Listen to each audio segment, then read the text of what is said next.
paralyzed because I couldn't wrap my mind around motivating any African American to vote.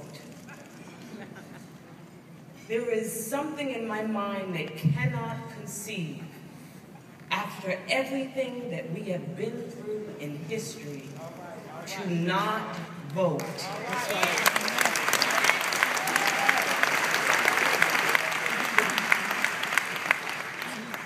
The graveyards are filled with bodies of people who gave their lives so we can enjoy this meal, so that we can breathe air in this room. And then I allowed my mind to open. And I asked an honest question. Why wouldn't we vote? Why? And it occurred to me, as James Baldwin said, is that the price of the ticket in becoming an American is to give up one's identity. It's to somehow forget who you are. We kind of suffer from memory loss. You know, it's who you are and who you want to be, and where you are and where you're going.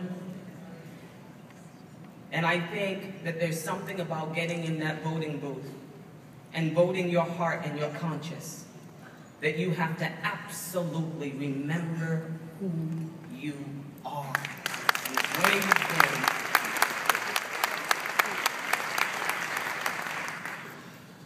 You know, every time I'm asked to go on a red carpet or do an interview, I have, I think, a really blessed job, because I get to tell my story time and time again.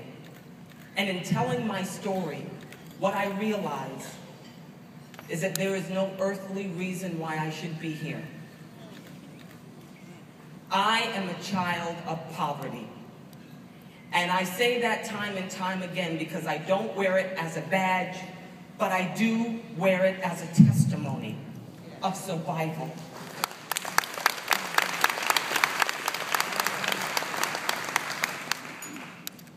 I was born on Singleton Plantation in South Carolina, and my grandmother delivered me because my mom said we didn't have any money for you to be delivered at a hospital. And then the midwife was late, so they even saved the $25 because my grandmother delivered me in 1965. And then my father, who had a 5th grade education, and my mother, who had an 8th grade education, moved to Central Falls, Rhode Island, because that was the only place that had racetrack, and my father groomed and trained horses for the racetrack. That's all he knew how to do. And that's where we were raised, in abject poverty.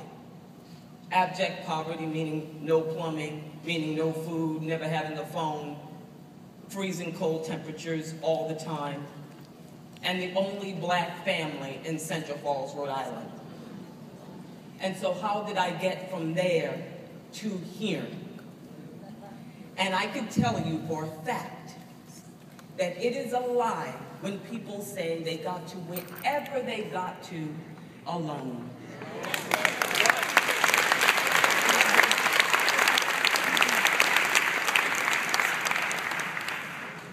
My mother, with all of her malaprops and even with maybe a little lack of confidence, always said, I spoke at Brown University because she spearheaded the whole Head Start program. She fought for welfare reform. The reason why Central Falls has a health clinic now is because she said, I fought for that, you know, Viola.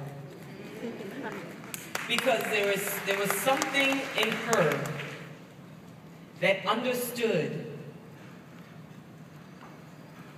that voting and politics mean nothing if it's not making your life better.